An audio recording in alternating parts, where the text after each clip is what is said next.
Hey, good people, thank you very much for tuning once again. Today we take a deep leap into socialist economy, and this is what socialists don't tell you about the economy of Soviet Union. Guys, please press that subscription button so that next time you will get these videos. Let's get straight away and see this.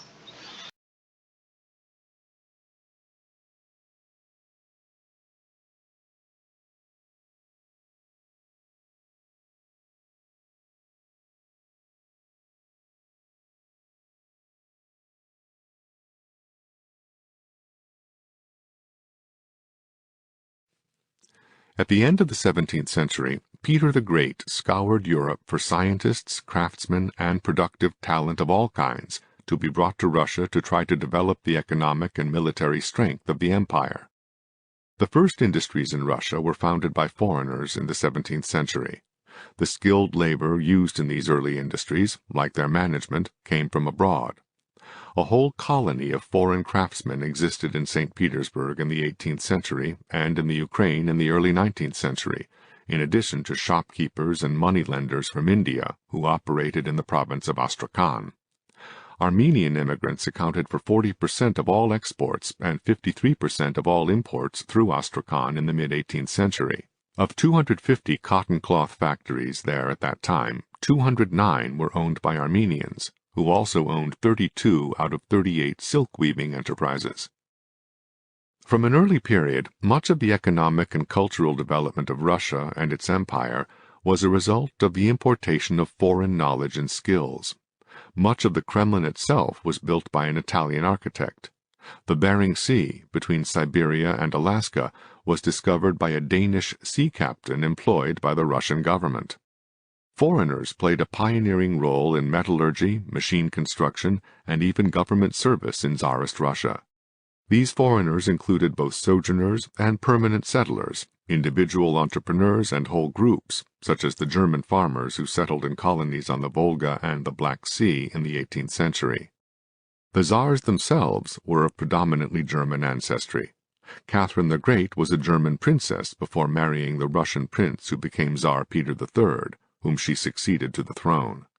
Many of her male descendants later married women of German ancestry, creating a predominantly German line of Tsars. This was only part of a larger picture of a general cultural westernization of the Russian upper classes, which included their speaking French and being familiar with the literature, manners, and social thought of Western Europe. Such cosmopolitanism, however, further widened the cultural gap between the Russian elites and masses. Because of the huge size and large population of the Russian Empire, even modest economic progress in particular sectors could translate into vast quantities of output in absolute terms. Thus, by the early 18th century, Russia had the largest output of pig iron in Europe, though it lagged far behind Western Europe in the efficiency with which that pig iron was produced. In the middle of the 19th century, Russia produced more yarn than Germany. Nevertheless, as Russia advanced economically, the key roles in that advancement were played by foreign entrepreneurs, and, to a considerable but lesser extent, by foreign capital. The first woolen mill in Russia was erected by the Dutch. The mining and processing of both iron and copper in Russia owed their beginnings to German and Dutch mining engineers. The oil fields of the Caucasus were developed by the English and the Swedes. The greatest era of industrialization in Tsarist Russia began in the 1890s and continued until the First World War. Even this late in Russian history, foreigners remained a dominant factor, supplemented by the work of domestic minorities, such as the Jews, the Baltic Germans, and educated Poles. From 1885 to 1913, the annual growth rate of Russian industrial production averaged nearly 6%. For the period from 1860 to 1913, Russia's industrial growth rate exceeded that of Britain, France, or Germany, and was comparable to that of the United States.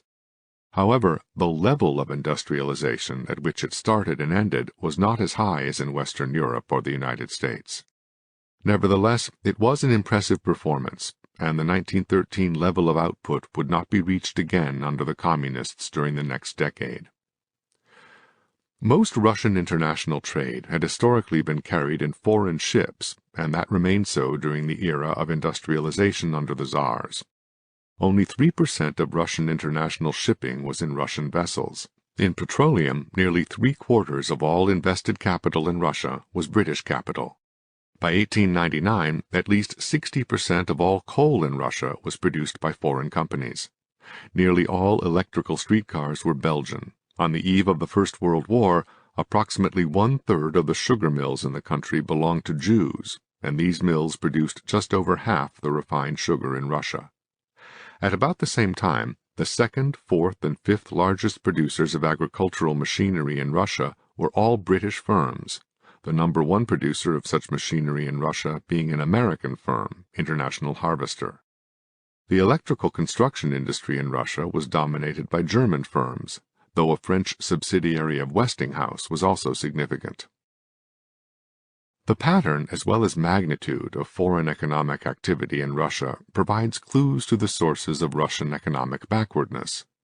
The foreigners specialized in providing what the Russians most lacked: technical and scientific skills, efficient and honest management, and to a secondary extent, capital. Russian managers were notorious for their inefficiency and corruption. A French observer in 1904 referred to the extraordinary waste, to be polite, that reigns among Russian administrators. Even after trained Russians began to emerge over the years into increasingly responsible positions, foreign firms were careful not to use Russian accountants. This business corruption mirrored a pervasive corruption in the Tsarist government, which was by no means stamped out under the Communists or in the post-Soviet era. The scientific and technological superiority of foreign firms was based largely on their copying in Russia the latest advances already in use in Western Europe. While much capital flowed in from Western Europe, there was also much capital raised within Russia itself, which had its wealthy classes, even though the masses of Russians were very poor. Lack of capital was not the source of Russian backwardness.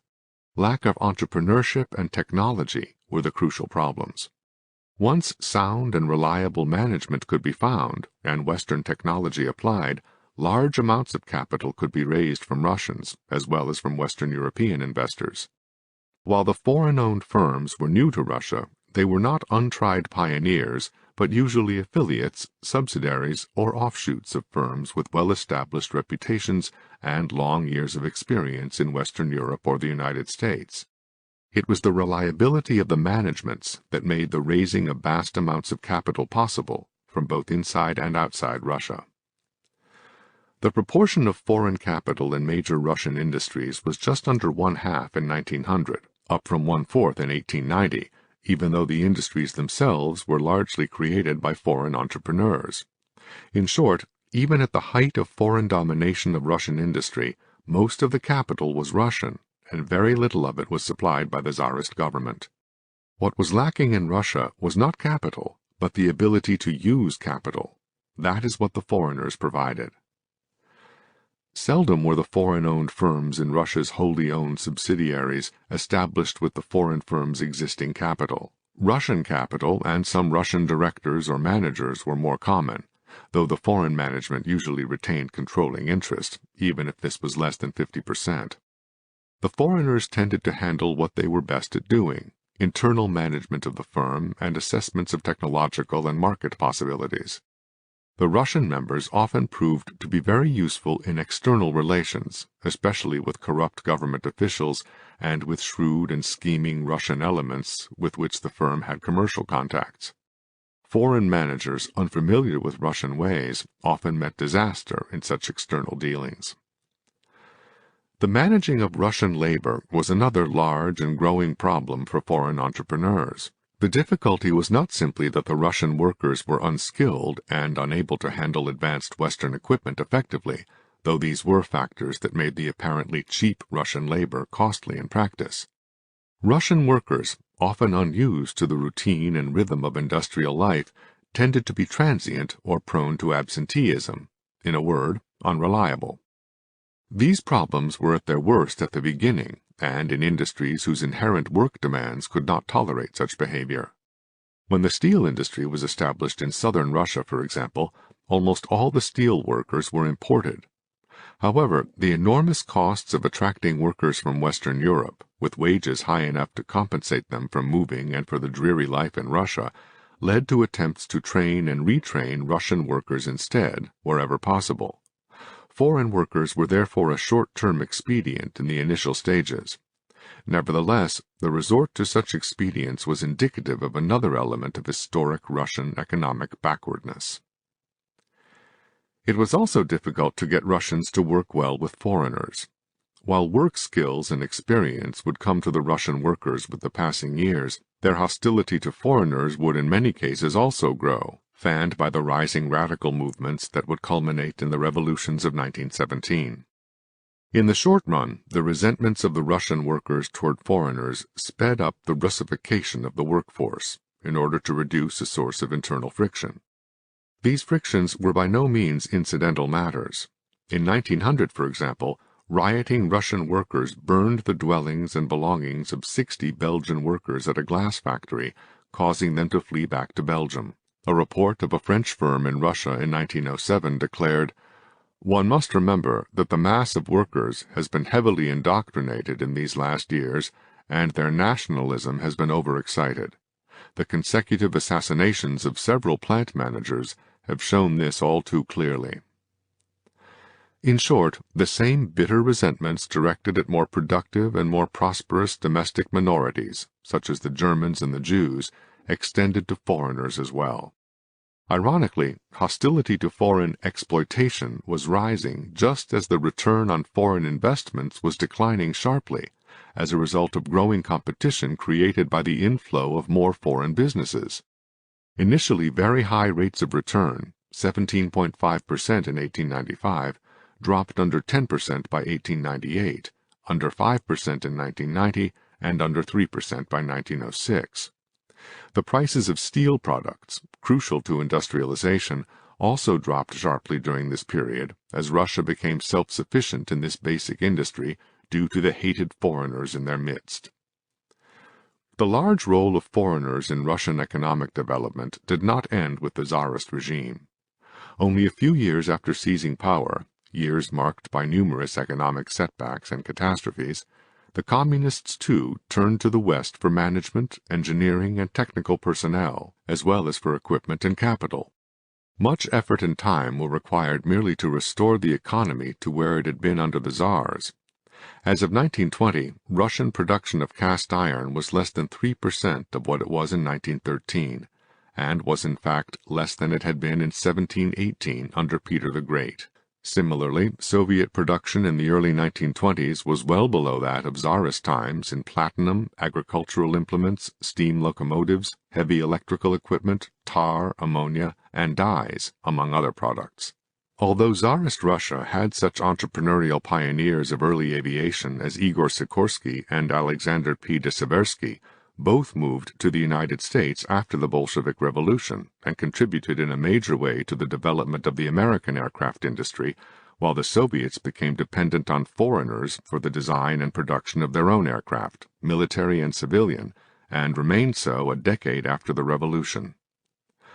A massive inflow of foreign management, engineering, and technical personnel and capital restored vast areas of the Soviet economy. For example, although Russia under the Tsars had been the world's largest producer and exporter of oil, by 1921 Russia's oil drilling was less than 1% of what it had been at the turn of the century. An American company then began drilling oil wells in the Caucasus during the 1920s, while the Japanese were developing oil production for the Soviets in the Far East, on Sakhalin Island. Oil refineries were built by British, German, and American companies. The production of crude oil almost tripled from 1923 to 1928, as foreigners not only restored the industry, but also introduced more advanced technology. Much the same story unfolded in other sectors of the Soviet economy. The average monthly output of coal under Soviet management jumped immediately by more than 50% under American management, and the output of sawmills jumped by 75%. Such well-known German firms as Krupp and IG Farben also played major roles, as did such American firms as Ford, DuPont, RCA, and International Harvester. But many other countries were involved as well. Ball bearings came from Sweden and Italy, plastics and aircraft from France, turbines and other electrical industry technology from Britain. This influx of foreign personnel, equipment, and capital did not end with the restoration of the Soviet economy in the 1920s. Much of Stalin's building of socialism in the early five-year plans was in fact done by capitalists from Europe and America. As late as 1936, the Soviets reported about 6,800 foreign specialists at work in heavy industry alone, about one-fourth of them American engineers. The largest project in Stalin's first five-year plan was a steel mill designed by American engineers and based on a steel mill in Gary, Indiana. Soviet iron and steel construction in general, during the period from 1928 through 1932, was of American design, built under the supervision of American and some German engineers, using equipment from the United States and Germany. Until 1930, the Soviet automobile industry produced only a Fiat truck from Tsarist times. The first new automobile factory under the communist regime was built by the Ford Motor Company in the early 1930s and was modeled after Ford's famous River Rouge plant. When the Soviets built the largest tractor plant in Europe, it was manufactured in the United States and later assembled in the USSR under the supervision of American engineers. W. Averell Harriman reported to the U.S. Department of State in 1944 that Stalin had said in a conversation that about two-thirds of all the large industrial enterprises in the Soviet Union had been built with United States help or technical assistance. Nevertheless, the dramatic restoration and advancement of the Soviet economy was seen by many, including many in the Western democracies, as a vindication of socialist planning in general, and the communist economic system in particular.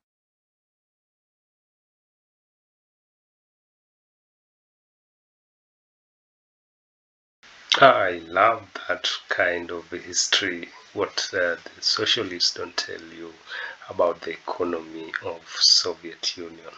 I think these guys took a pragmatic approach to development, and they got the technology and the skilled labor from outside to help them develop these big industries and their technology.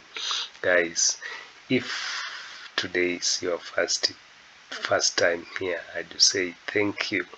Please press that subscription button so that you can get this beautiful, very beautiful knowledge like this. See you again next time. Bye bye.